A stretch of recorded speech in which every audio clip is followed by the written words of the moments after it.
Hello, everyone. I'm hoping that you're all hearing us well.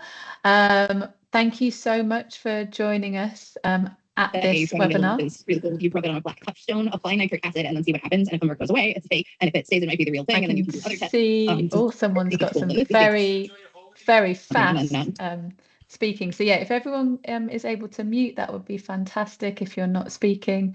Yes, so thank you so much for joining this session. We normally host our webinars on Zoom, so this is the first time for us trialing Teams for a webinar, so we hope it works out well for you all. The meeting is going to be recorded and we'll share it with you afterwards. So if you would like to share with any colleagues or rewatch anything, you'll have the opportunity to do that. There'll also be a little 1 or 2 pager coming through with the meeting recording, so you can catch up on anything that you might have missed in a bit more detail. There will be an opportunity for Q&A. You can see that there's a Q&A function in the webinar, or also feel free to use the chat. I'll be watching both of them, but if you are able to pop your questions in the Q&A, that would be fantastic. So let's get started. This is the Launching the Estate Retrofit Toolkit webinar. I'm Rachel Owens. I'm one of the co-directors of the National Retrofit Hub, and we're hosting this session today. We are a non-profit collaborative community interest company that tries to bring together everyone in the retrofit sector to collectively share their insights, overcome some of the known barriers to retrofit at scale, reach consensus, share and produce resources that all help us do better work in the retrofit space. Now, although we have a really big focus at the Hub on domestic buildings and improving the health of people in their homes, we also know that the retrofit of non-domestic and publicly owned buildings plays a huge role, both in our decarbonisation journey in the built environment, but also in driving a place-based retrofit and helping to build robust supply chains. So we're really keen to start talking a bit more about non-domestic and publicly owned building decarbonisation and retrofit. So really pleased today to introduce you to this work. It's been jointly funded by the Passive House Trust, Hub East Central Scotland and the City of Edinburgh Council. And Archetype's practical tool that has been funded by this work is really designed to support estate managers in Scotland who are looking to decarbonise non-domestic portfolios. You're going to see a bit of a live demo, a bit of a walkthrough of the tool, hear about some early learning from its development, and also you'll have the chance to express your interest and also ask some questions. So I'm now going to hand you over to all the experts. So really pleased today to be joined by Patrick Brown, Head of Sustainable Construction Delivery at City of Edinburgh Council, by Anne-Marie Fallon, Associate Director of Archetype and Co-Director at the Passive House Trust, with Seb Lan-Lomas, who is associate at Archetype and he leads Perform Plus. And also during the Q&A at the end, we'll be joined by Chris Dua, who's an architect at Archetype and healthy building lead at Perform. So yeah, thank you so much everyone for joining. And Patrick, I'll hand over to you. Okay, I hope my screen's up. Yeah, so afternoon everyone. For those that don't already know me, as introduced, I'm Patrick Brown, Head of Sustainable Construction Delivery, City of Edinburgh Council. So my role in the development of this tool has primarily been that of a facilitator. It's the speakers who are going to follow that will take you through the tool with their technical expertise that they brought to bear upon its development. So a bit of background, we, City of Edinburgh Council, started this journey with the adoption of Passive House as our response to addressing performance and quality challenges for all our new build operational estate properties. So while there'll be a reference to Passive House, fear not, it's not a Passive House pitch. The use or knowledge of Passive House process is not a requirement for engagement with this tool, and that was our primary aim. For us, new build Passive House is happening. It's very much the easy bit, to be honest, and the bigger challenge, as many of you appreciate, is decarbonising our existing estate. So the reason for the Passive House reference is, for us, it opened us up to understanding PHPP modelling, which is a Passive House modelling tool. And that, for those that don't already know, can provide an indication of energy, carbon reduction benefits and the like for different levels of intervention with an existing building. For just say replacing the boilers with heat pumps through low-level retrofits to deep retrofits. This, with costing information, can then inform investment decisions. So we're going back in time now. Way back in 2021, we worked with Archetype and other consultants to analyse around 12 buildings of different typologies on our operational estate. The main outputs would be the examination of about 5 levels of retrofit for each building. At this time as well, other authorities, and I better get this right, Fife Council, Perth and Kinross, Midlothian, Moray, Renfrewshire, East Ayrshire, apologies if I've missed anyone, we're looking at a similar thing. And we saw the benefit in a more collaborative approach so that we had a consistent methodology to deliver information we could share. This work extended the analysis to around 35 buildings, so 35 by 5 levels of retrofit. You have 175 analysed levels of retrofit for typical council estate properties. And that analysis was pretty rigorous. Detailed building services, we opened up walls to assess U values, air tightness testing in most cases, digital scanning, and of course the PHPP analysis. Also at this time, the team in Archetype were assisting Angus Council in undertaking a higher level estate-wide assessment. And that also utilised the findings from these 35 buildings to inform the process. So as a consequence of that, Archetype identified that as a collective, we were sitting on a vast repository of data, which with further analysis could assist us all as we wrestle with decarbonising our estates. And that's really what initiated all of this. So as said before, and with many thanks to Hubby's Central, Passive House Trust, and also my colleagues in the LE's team for funding support, we embarked on this journey. The initial aim was slightly different. It was possibly more building level focused. For a building of a certain typology, you would have a pretty good pointer at what cost and benefits of a retrofit to a certain level could achieve. But things moved a little bit during the process because it was identified there was a more immediate need for a kind of higher level analytical tool to assist asset and estate managers setting out their investment strategies, prioritising their investment approach. And the key ask was something more accessible, which didn't require significant data inputs, but still offered a reasonable level of output accuracy. And that's the tool you will get access to today. So while the tool has come at some cost, it's being shared, it's open source. The fundamental tool is an Excel spreadsheet. No licenses, no restrictions in its use. Obviously, it's currently based on Scottish Local Authority operational estate typologies, but with a level of contextual, I think I got that right, adjustment. It could be applied to different estate portfolios, and I believe NHS Lothian or one of the NHSs are kind of giving it a bit of thought. So I also think there's level to further refine, pivot the focus of the tool, should it get traction. I also understand, for example, we could look at more building-specific solutions and things to inform the next step of delivery. And also there's an opportunity for a feedback loop to make the process more and more accurate as people do more analysis of this type. Some of the beta testers have already modified the spreadsheet for their particular purposes. So the key message, it'll be yours to utilise as you see fit. And lastly, I just have to repeat, the tool's evolved out of Passive House and Retrofit modelling. The tool is standalone. It requires no engagement with Passive House design process or PHPP. So anyway, enough from me. I'll hand you over to the experts who'll talk you through the tools in a more structured way than my rant. Okay then.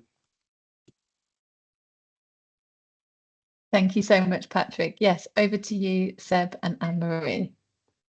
Hi, everybody. Hopefully you can hear me okay. And I'll just canter through this. And thank you to Rachel and the National Retrofit Hub team, and of course Patrick as well, in particular for his champion of this since we started in 2021. So Patrick's given a little bit of an overview that's covered my first few slides. So Just want to kind of acknowledge the wider sort of archetype team that worked at this over the period, in particular Seb and Chris over the last 6 or 8 months as well, particularly. Thank you to them. And as Patrick's outlined, you know, the origins of this tool was that we did some deep dives and looked at non-domestic, in particular, retrofit interventions across the Edinburgh estate, and that idea of, you know, multi-decision making frameworks and how decisions come together in local authorities and multi-stakeholder sectors was something that's really started to fascinate us. And, you know, the conclusion really is around, you know, looking at something at the building level. You know, that's not where our sort of carbon or retrofit boundaries really sit. We need to be looking at the sort of wider landscape and how do we best utilize investment to get the best out of that, best value out of that spend, and go beyond decarbonisation as well in terms of health outcomes and other drivers of funding and retrofit generally. So this is just a quick overview of the buildings that we assessed. So a variety of different non-domestic buildings, including some leisure centres as well, quite topical over the last couple of years. And we did very deep dive investigations into these buildings, as Patrick outlined. So this wasn't just a light touch feasibility. These were very deep dives with developed services strategies with Harley Haddo, costed information in association with Curry and Brown, and diagnostic imaging and performance testing of the buildings. So just an overview of just, you know, again, that kind of diagnostic approach to buildings really gets you under the teeth of the complexity at the local level, and informed us really well over that initial study on kind of the outcomes and the typologies within that sector in Scotland. What came out of those original studies, as Patrick outlined, was an Enerfit informed retrofit plan. So, you know, there's a recognition that deep retrofit, to apply that to every building is unreasonable, disruptive. We don't have the skill sets even in the country to do that. You know, there's a number of issues to doing this, and viability and appropriateness, etc. So we started screening different levels of intervention, looking at the balance between fabric and MEP upgrades, which would also look at ventilation as well as the decarbonisation agenda. This was all through COVID, I guess. You know, if we think back to 2021, where there was a heightened awareness of air quality and health and people utilising buildings in that way. One of the very first pilots we did, we were able to support Edinburgh in getting more funding to do some pilot projects. It was a small nursery, Liberton Nursery, where we utilised low carbon materials and used an Enerfit informed approach really for the quality assurance aspect through the build and through the design stages. And what we're doing now is assessing that first year, it's just coming to its first year of operation, assessing its performance and metrics against what was originally set within that study. Similarly, the other pilot that was completed recently was a 1970s school, deep retrofit, again, Enerfit informed, but, you know, again, had decentralized ventilation. We didn't obviously get to the air permeability targets that Enerfit set, but very much followed the quality assurance methodology that Enerfit and Passive House mandate. And you'll see from the second image on the left, there's also a bit of attention paid to resilience and overheating, and being mindful of that for this building to be an asset that's highly valued for the next 60 years, which was part of that brief. You know, how do we create longevity in our estate and robustness, as well as just decarbonising the buildings? And of course, overheating just right now is quite a pertinent topic. So you'll see how we also dealt with that there in that study. In parallel, then, the Angus study zoomed away a little bit from that building by building approach, because it was almost too bespoke a way of making decision making. So when you're talking to an asset manager or a budget holder, there's a sort of an estate-wide position that we need to look at when it comes to decision making. So we evolved the sort of decision making matrix from those first 35 buildings into this 90 building estate, where it became about building categorization. So again, fairly logical, but establishing the different categories and using a number of other asset comparators to establish how or where we would best put that money and put that spend for a carbon and energy point of view.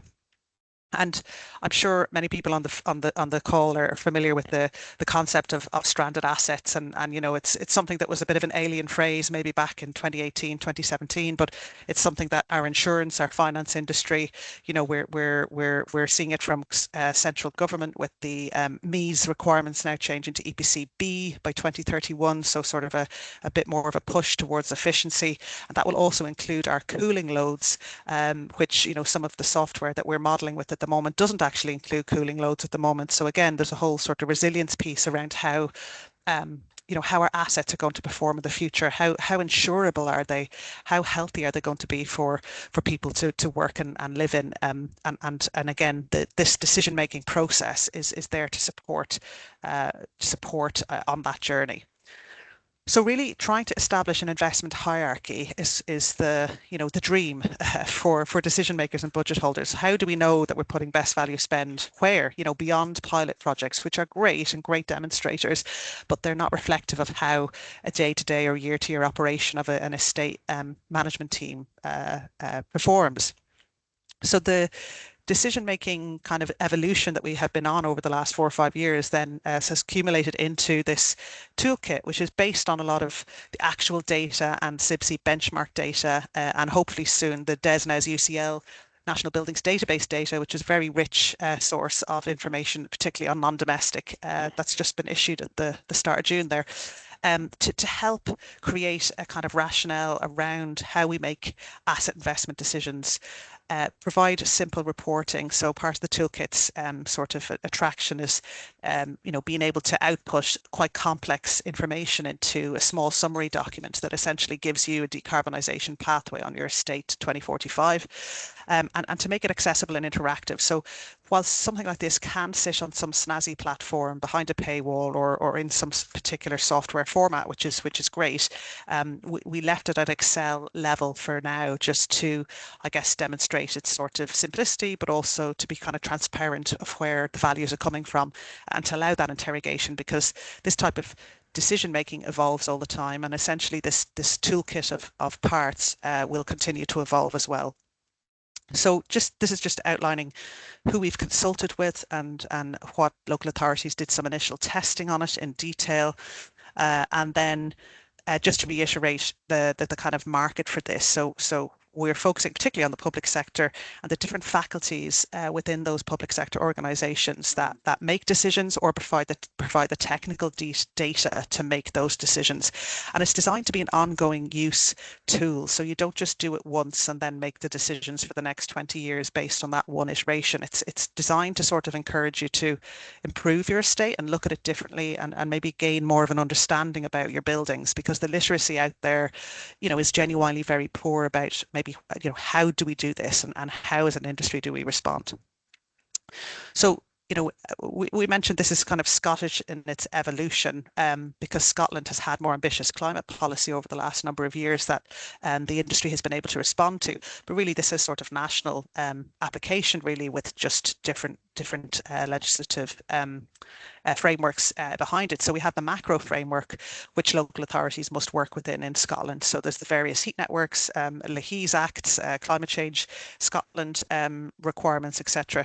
And the Heat and Buildings Bill and Infrastructure Investment Plan that sits and underpins that sort of national or top down guidance as well. And then, of course, what we have estate managers struggling with is, well, how do we transpose all of that, you know, aspiration or requirement into a plan for each individual building, which, you know, again, in Scotland, there's a lot of development on, in particular for the existing buildings, and in particular by the Scottish Futures Trust, who have developed their own net zero public sector building standard, slightly different to the UK net zero building standard. And there's a proposition or guidance there to look at how you create an investment hierarchy. So the toolkit accidentally was being developed in parallel to what Scottish Futures Trust are working on.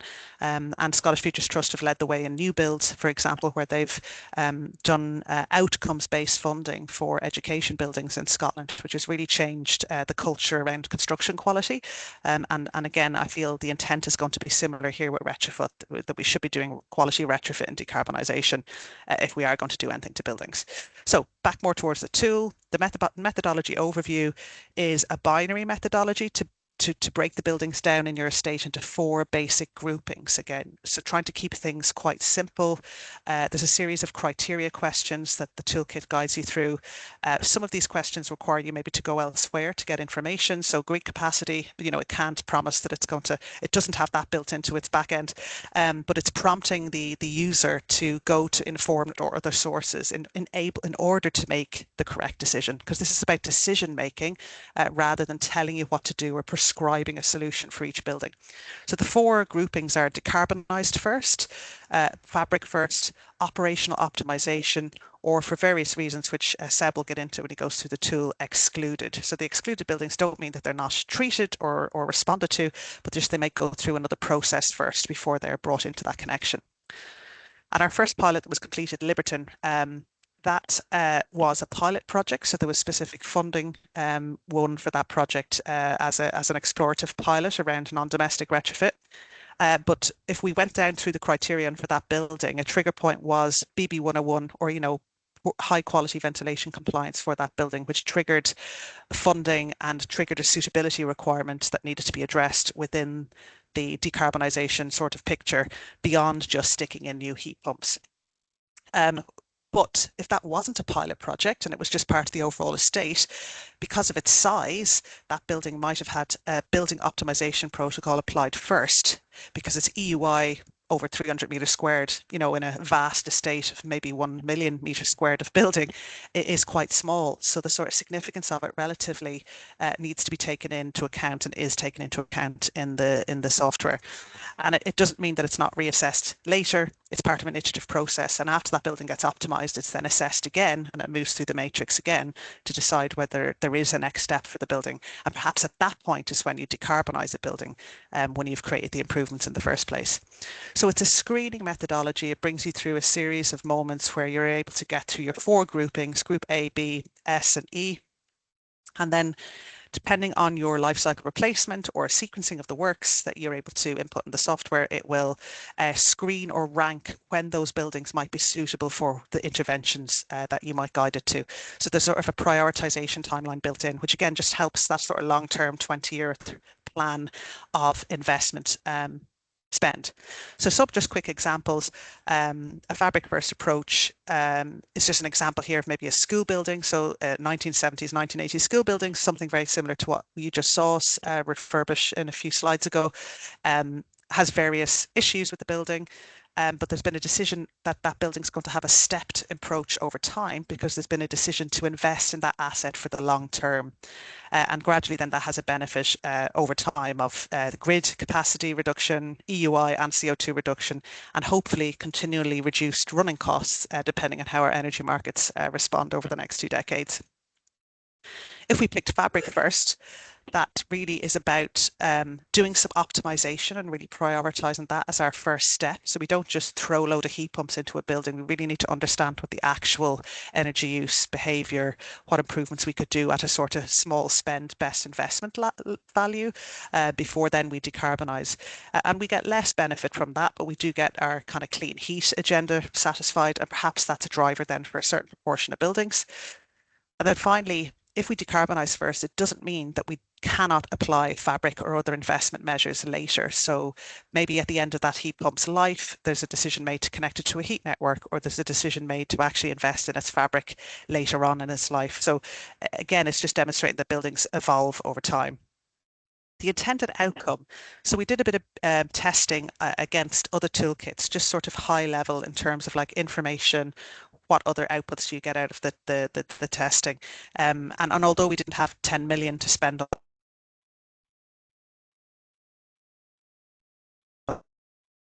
we are tackling many of the measures or all of those targets to give you a decision-making tool that you have control of. Because again, it's great that us as a consultant can support clients, but also we really want clients to be informed and clients to have knowledge and control in-house, to really strengthen what they decide to do. And that can be supported by consultants, or perhaps they're able to invest in their own teams and give that sort of ownership to them. So there's a kind of conversation around that in terms of knowledge share and knowledge empowerment and engagement. So there's a handbook that also accompanies this toolkit that goes through different building typologies, explains the tool in depth and a process of moving through it. And it also includes some advice around the retrofitting and energy reduction of leisure centres.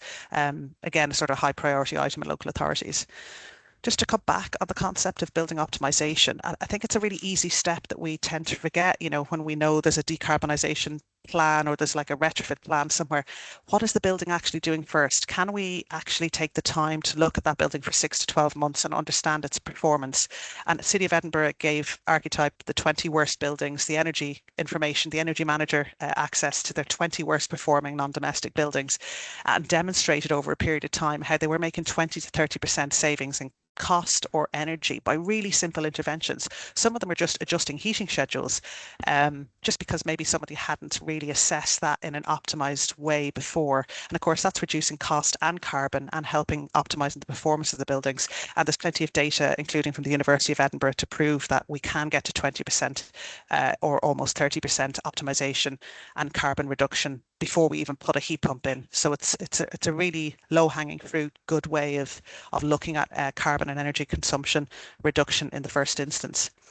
Of course, then we've developed a typology book around 4 typologies of construction. So of course, we know, there's probably 14 to 20 building typologies out there just in Scotland alone.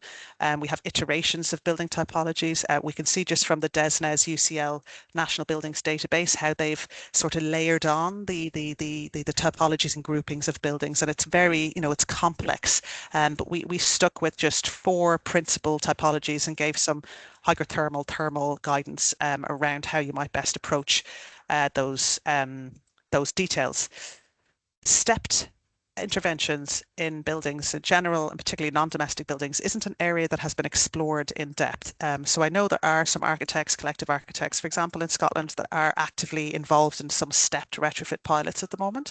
But we felt it was important to start illustrating the principles around how you might step retrofit a building in terms of building optimization, ensuring ventilation is dealt with really robustly from the beginning, and then layering in, your permeability or insulation enhancements potentially over a 10 to 15 year period, if an all-in-one capital investment is unattainable.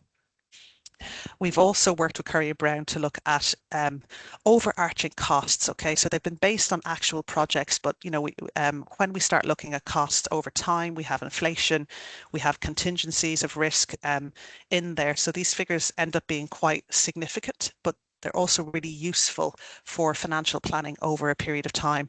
And then in the software, you can sort of adjust for inflation, you can take risk percentages up and down, and obviously get kind of cost advice to support you in doing that. But it gives you a sort of a sense of scale of investment that you may have to spend over time, depending on what way your buildings are grouped. So the next steps for us are, we really want to develop, use this as a pivot to develop influence and outreach across the sector. So it's been a part of our Passive House Trust retrofit campaign, and we'll move on into next year as we focus on non-domestic retrofit.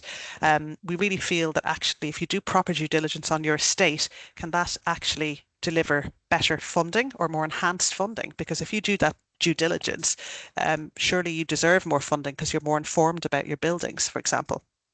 Just general amplification and exploring other collaboration opportunities.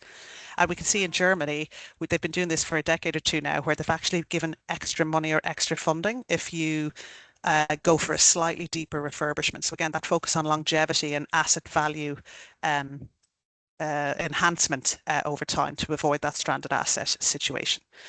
And then again, the next steps for us are, we feel there's a version 2 of this somewhere. Where do we host this and how do we maintain it? We're going to give you the website link at the end of the session today. And then just further exploration around maybe AI and how that kind of fits in at a later point. But we wanted to base things on sort of real data and kind of from actual lived experience for this kind of version 1 that we're showing you today. And as we said, the tool is free to use for the public sector. We have a variety of different ways that tool can be interpreted or used. And we are exploring other sectors, in particular the healthcare sector as well, in terms of application and use too. And just, yes, we've had lots of decent feedback. And as Patrick said, we've actually had more feedback that's allowed us to evolve the tool, which has been so helpful and so valuable for local authorities to kind of tailor it for their own end. And they find the accessibility of the tool really great. So I'll just hand over to Seb, who's going to bring you through the juicy bit of today, which is to have a look at the toolkit itself and just give a bit of an open show of that. And hopefully I can answer any Q&As by text as Seb goes. And thank you for listening. Thank you very much, Anne-Marie. And for those who saw, yeah, the website is now live. So you're invited to go to the website, estateretrofit.com. I'll talk to you that in a second. So welcome to the tool. As explained by both Patrick and Anne-Marie, this is a Excel-based tool to make it as usable for people as possible. That was a really key kind of like client kind of consideration. And when you open the tool, it just sets out the kind of modules that the tool will take you through and the steps to it. And it will also there's a bit of a disclaimer that kind of makes it clear what this tool is and what it's not. And it's, as Anne-Marie said, it's there to help with decision making, but it's not a substitution for professional judgment. And the intention of this tool is that it enables estate holders and energy teams to accelerate the internal decision making about the buildings that they then progress with to instruct retrofit improvement works. So the next tab is a navigation tab, and it just explains a bit more about the structure of the Excel. And then we're straight into the Start Here tab.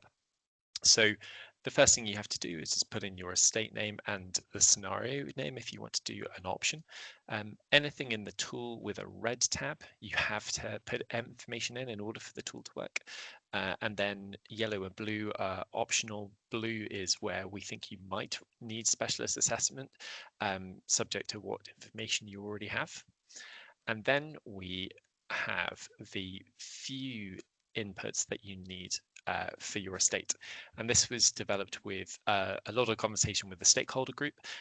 We tried to find the right balance between enough information to be able to provide really powerful insights, but a limit to that such that all the information would be available.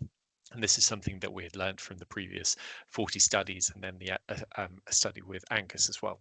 So there are only 6 key bits of information that you need for your buildings and your estates. And all of the stakeholders said that they had access to this information readily. So we think we've got the balance right. So you need building name, how big it is and what use type it is. We have kind of picked the most common use types, but there is scope in the future version of this tool to expand this based on feedback. And then you need to put in your fuel source for space heating and hot water and your construction era. Provided you have all of that information, the tool will automatically start working in the background. And then we have the logic criteria. So this is what Anne-Marie was speaking about with that kind of like daisy chain effect. So these are questions, again, that we developed with the stakeholder group that were key influences into the decision making. And through answering these questions on a building by building basis, your portfolio is then filtered into the respective groups. So for example, if the building is a category A or grade 1 listed building, it will be filtered accordingly. Similarly, if you have a locked-in energy tariff, that will influence it. If the building has a severe condition assessment, or if you're going to be selling off that asset. Similarly, if there's a suitability assessment that's been done and identified kind of limitations, and also if there's a known grid capacity issue or heat network availability. And all of these questions you answer building by building. And the more of these you answer, the higher the data strength of the output, but you don't need to have this information to start using the tool, and that's a really important bit. So in order for the tool to be able to be as usable as possible with as minimal support from external consultants, we've had to make a number of assumptions, but we've made those assumptions really clear. And we've also given the users the ability to override those. So for example, if you've got your own decarbonisation target, you can put that in here and it will change the pathway. If you have your own information about your gas boiler life cycles, you can input that information. And similarly around heating system efficiencies, coefficient of performances, and as mentioned by Patrick, this version of the tool has been developed for the Scottish climate, and therefore the version that is currently live is immediately available for those buildings. If you're in England and Wales, you can put in your information and it will generate the outputs.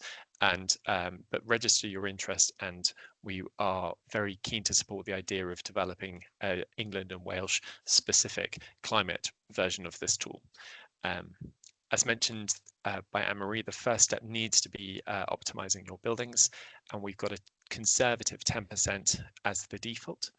And then there's also grid conversion factors and cost rates per energy, which we know vary by estate. As Anne-Marie mentioned, we worked with Curry and Brown to develop a robust construction cost module, which has inflation through to 2045. All of those assumptions are here, and the user has the option to include or exclude those from the outputs. And then we're into entering the data. So the tool is preloaded with a mock data set to enable users to visualize how the tool would work, and you can see the outputs. When you're ready to use the tool, you just delete that information and input as you go. All of the required information is in the pink cells as noted, and there are drop downs for all of these to select from. Yeah, very much. We then have a number of optional questions, which are the yellow and blue ones. And these are the ones that drive that logic criteria that I spoke about earlier.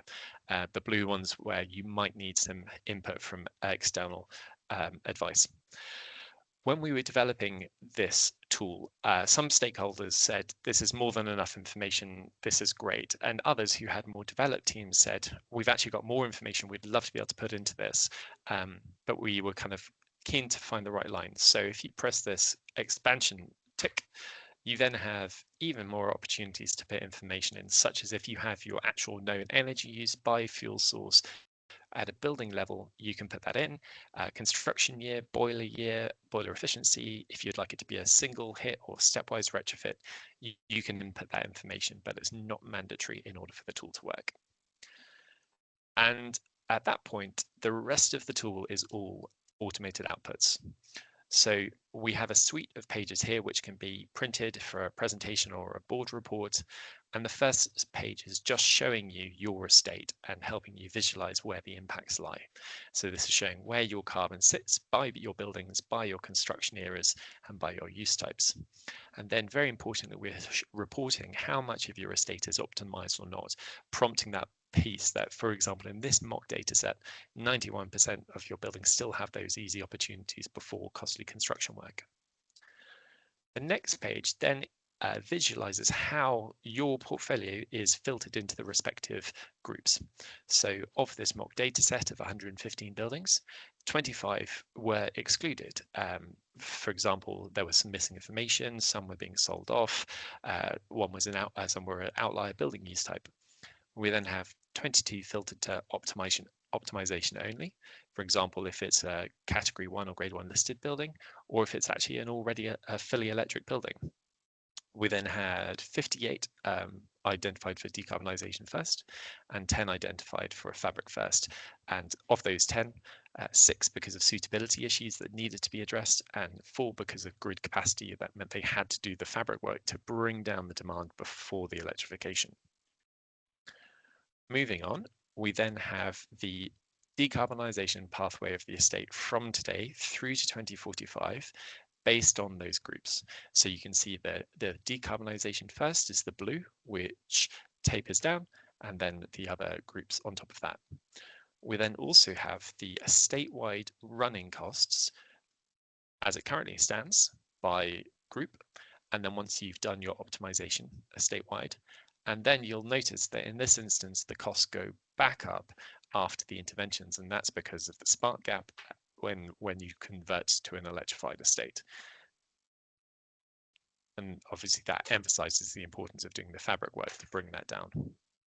We then have reporting of buildings by the groups, and also by construction eras. This is important because the construction eras are what links your buildings to the costing module, and that is what follows. So on this page, you can see the total construction costs for your entire decarbonisation journey from now through to 2045. And this has been broken down by the examples of one, if you were to single phase retrofit all of your buildings, which we know is more cost efficient, but the capital availability limits that. The second option there is if it's a stepwise approach. And then the third is a building as a kind of bespoke blend where the user has gone through and tallied which buildings they want to be stepwise versus single hit. These costs are reported at global scale for your estate, but also on a per square meter basis to enable you to do benchmarking against other costs you might have. And we've also got this nuance piece, which is showing the spend and how that varies if you take a stepwise approach where more of the costs are deferred but are more significant over time, or if you were able to do more single phase retrofit, the work is brought forward and less in aggregate.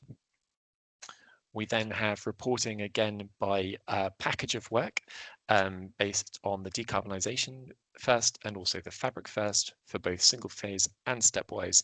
And what you can see here is how much the inflation adds up over time when you're working through to 2045. And lastly, very powerfully, we have the top 10 recommendations.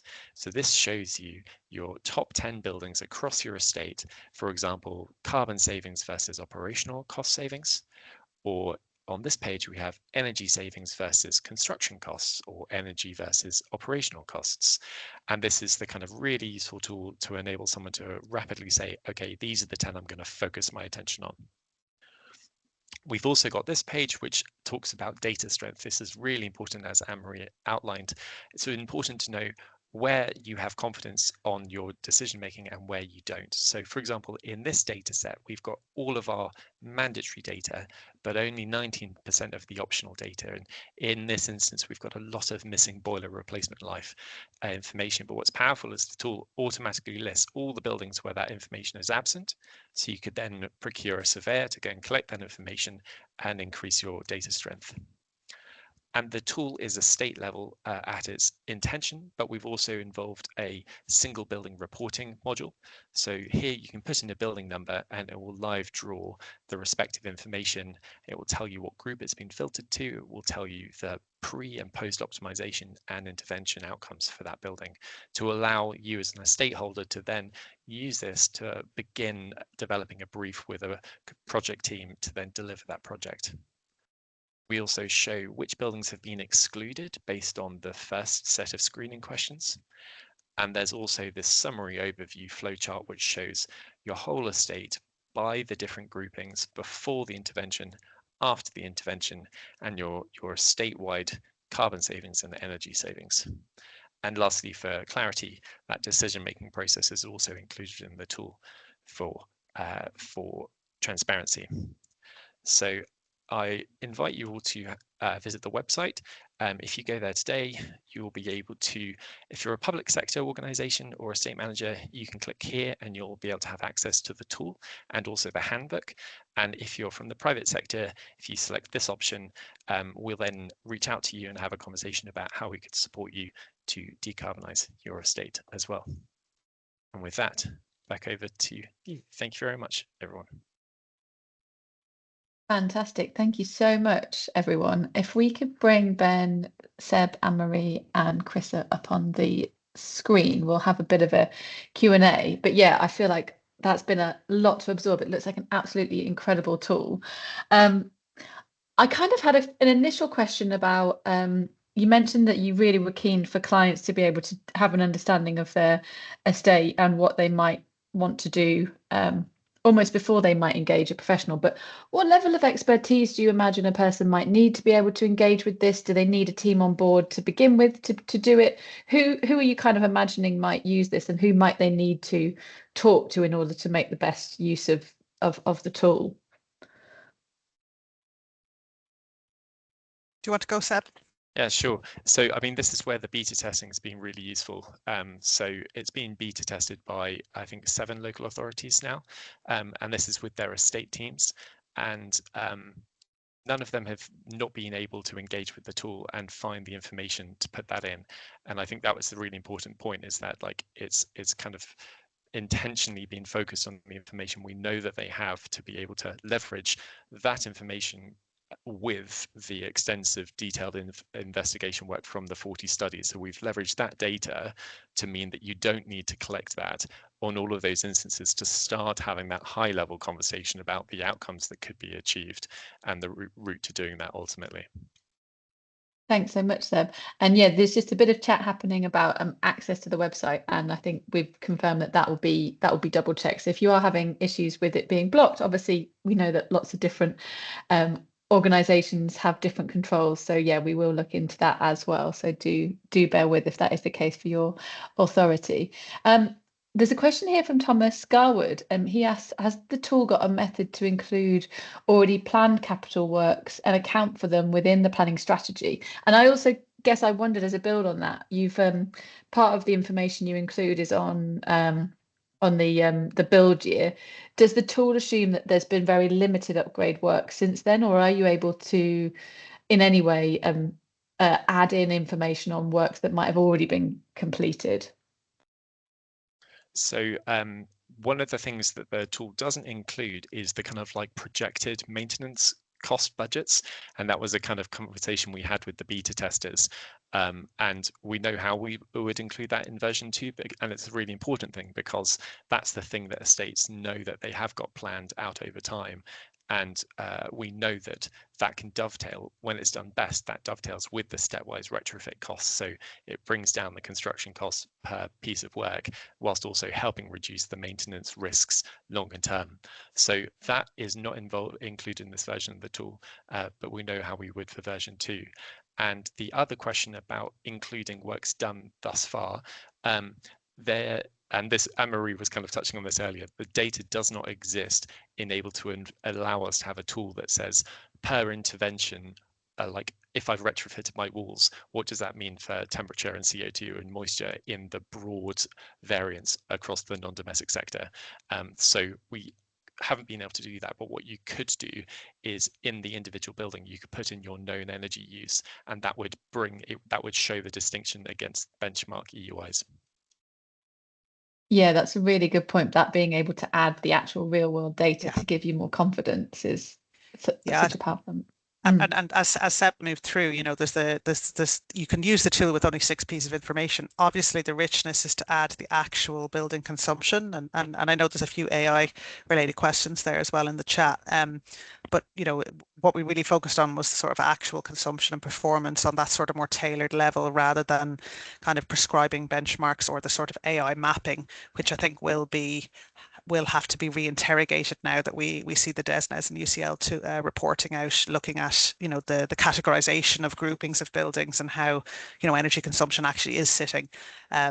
Loads of data sheets there if anyone wants to spend a week looking at them. But there's definitely, and there's another question just about importing information in. So I think, Seb, that's what we did. One of the beta testers was, you know, they had their version of a tool that was in Excel, and there was a bit of a meshing together to get the benefit out of both, where they brought some of that data into ours. Yeah, there's a few questions on, I guess, the import of data, but also there's one asking, building assessment reports, is the tool able to mesh with them? And I wonder if there's any particular information from that building assessment report that you might need to pull out. And I guess that happens manually at this stage.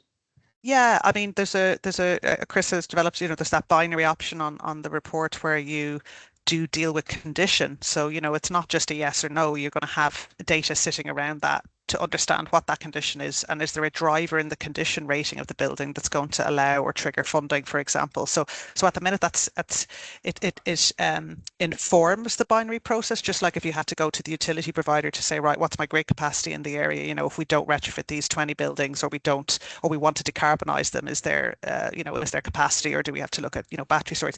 Like, those conversations almost have to happen independently of a tool telling you or prescribing a solution for you. So this is sort of putting a people focus back on estate management, because, you know, I do feel we've gone a bit, you know, we've data everywhere. We can come up with very fancy sort of recommendations about what we think we should do on a strategic level, but they're not even based on a site visit or maybe the actual live information from that project or those groupings of buildings. So there's sort of a tension there between trying to do things optimally that are accountable versus kind of AI generated data based on real data as well, kind of giving you a top-down approach. So we were trying to bridge the two, really, to kind of say, look, we're not prescribing what to do on an individual wall type level, because there's plenty of, there's information on that. We give guidance on that, but we're trying to help you make better decisions and create an informed client base, because again, even with this sort of big dashboard of AI generated information, you're sort of outsourcing that expertise, which is fine, but we want the local authority or the client to feel empowered with more knowledge. Yeah. Amazing. I wondered as well if you wanted to say a little bit about, does the tool account for climate resilience and embodied carbon, or are there other ways that you think people should be sort of thinking about those topics? So when we did the detailed 40 studies, we did life cycle modeling for all of the intervention options as well. And that actually then also blended into a total performance indicator, which Chrissa developed. And that also involved considerations like heritage value to the client, and they could then change the weightings to have a more powerful index. So that was involved in that piece. It wasn't involved in the scope of this tool when we developed it, because of where the focus was from a funding allocation perspective and what the stakeholders were able to do at that point in time. That's not to say it's not really important. It is, and ideally it would also be a kind of a report to give you that balanced view on the outcomes. And from the climate resilience perspective, there's suitability covers that, doesn't it? I mean, the suitability question, the suitability criteria is where you would deal with indoor health issues, overheating risk, other suitability issues around compliance. And again, it's not giving you, oh, here's a temperature benchmark, or here's an assumption about overheating risk in this building. And I know there's lots of clever tools out there that are mapping, London right now, giving you an idea of heat risk.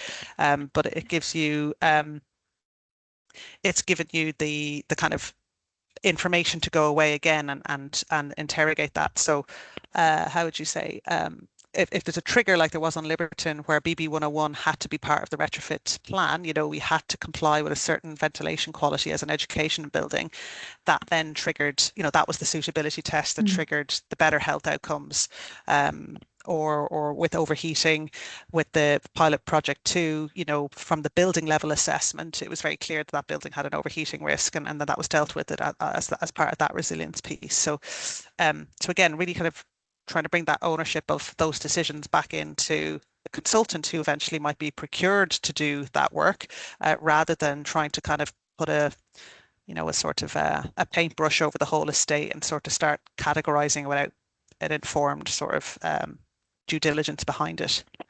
And we also know that the fabric interventions from the fabric first work would also help with climate resilience against overheating, and also would also put the estate in a better position for air conditioning demand when that is then involved. So the benefits that you would get from reduced heating demand would also give you a double win of reduced cooling demand. And I did have a thought this morning, it's like, well, how many people's decarbonisation pathways have not allowed for the carbon emissions from air conditioning? And are we going to have a whole kind of like conversation around missed targets just because of the changing climate? Yeah, sorry. Absolutely, Seb. I think that is such an important point. And I think there's so many myths that we still need to bust as an industry on the role of insulation in preventing overheating as well. So yeah, really, really important points. There's 2 more questions I wanted to ask you before we finish up. One of them is, you mentioned that this tool is designed for the Scottish climate, but also that you've got aspirations for how this might apply in England and Wales. Do you have any thoughts on if there are people on the call from England and Wales who want to use the tool right now? And also, yeah, what are your hopes for developing this in the future? I've got my view on this. Anne-Marie, would you like to? No, you can go. So we've had a look at it, and there's not a lot that needs to change in the tool in order for it to be able to be used in England and Wales. So if you are based not in Scotland, I would invite you to download the tool, have a look at it, see if you think it would be of value to it, of using it and interest. And if you are, drop a note on the website, and we can kind of have a conversation with you about enabling that piece of work, basically. And as Anne-Marie said, we are working with NHS Fife, kind of looking at the criteria for different sectors. And that's what's quite interesting to us, is now we've built this tool, we can change the questions based on kind of an estate holder's considerations about their investment or their considerations and their risks, to then be able to make it more tailored to that. So similarly, if you think that your portfolio is an outlier to what we've talked about today, similarly reach out to us, and we'd welcome the challenge to make the criteria work for you. Excellent. Actually, I'm going to try and ask you two more questions. One hopefully quick, simple one, and one probably a little bit more complex, but very interesting, that we've just had in the chat from John. So quicker question. When you talk about being available for the public sector, does that include academic organisations? Who's able to access the tool freely? Are students able to access it, for example? I think we're saying yes, it's open to the use for academic use. Yeah. Excellent. And probably more of an open-ended conversation. John Keller asks, is there ammunition available to point out to local authorities the cost benefits of retrofitting existing buildings, particularly compared to potentially demolishing or transferring those buildings into the private sector? I guess if Patrick's still there, I don't know if Patrick wants to give a view on that, as a client who's been close to the development of this, and to give maybe a reflection. Patrick, are you on the call? I was eating an apple. So the question exactly? Do you think this tool can provide you with a bit of ammunition as a local authority on the cost benefits of retrofitting existing buildings rather than maybe demolishing or transferring their ownership into the private sector? Yeah, I wouldn't be going as far as ammunition. I think it's a tool that informs investment decisions. So it gives people a good way of understanding what the current building is and what its potential is, based on different levels of investment. And that may well then inform the kind of more nuclear steps that are being referred to. So it's about having better knowledge and understanding with very little data input. And that's the key to this. So I think that's where its real power is. And yes, with more knowledge, more informed decisions are made, and those decisions may well be along the lines of what the questioner is asking as the way that would be favoured. But it's all about informed decision making. Yeah, I think that is a fantastic point to sort of close us out on, that this is really about, I guess, reducing quite a lot of the overwhelm that surrounds this industry. Knowledge is power. If we feel like we have a plan, then we can move towards that more easily, rather than having to default to some of the options that might seem slightly simpler. We've got 1 minute left. I don't know, Seb, Anne-Marie, Chrissa, if you want to say anything in closing. I'd just like to say massive thanks to the stakeholder group for funding this piece of work. It was visioned years ago when we did the studies. We were like, what would be amazing is if we could use all this data and then you could just have some dials and then get this output. And, we've been able to achieve that. And I'd also like to say a massive well done to Chrissa for achieving all of this within Excel. It's blown our minds, but I think we can safely say we've reached the limits of Excel, and we might look at a different platform if we kind of crank out a version 2 with more features. Fantastic. Peak Excel usage happening here. Well, yeah, thank you so much, everyone, for joining. We will be following up with a recording of the meeting and some follow-up information. Please do obviously check out the tool and let us know what your experience has been using it. And if you'd like to, advocate for an England-Wales version as well, then yeah, please do express your interest. And we'll see you all soon. Thank you very much. Thank you very much for having us. Bye.